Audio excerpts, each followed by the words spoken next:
Hey everybody, this is Conservation Blueprint coming to you from the field today, and we are out here harvesting a really cool native legume that we call Deer Vetch.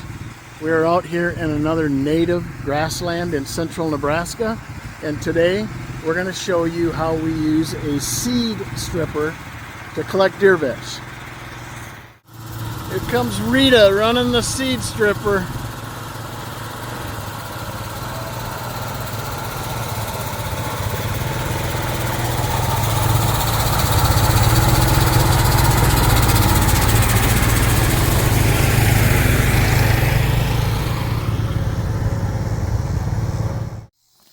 Alright, Deer Vetch. This is our seed stripper.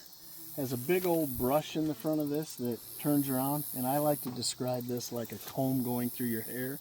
That brush goes through when the seed is ripe, grabs it, and throws it into our hopper. Take a look at this.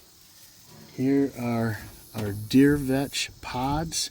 Some of them are already breaking open. Here's the seed right there. And we have a decent amount of Deer Vetch in here. A native grassland here in central Nebraska, and a really cool, really hard to find species. I'll predict you might not be able to get this anywhere but at Conservation Blueprint.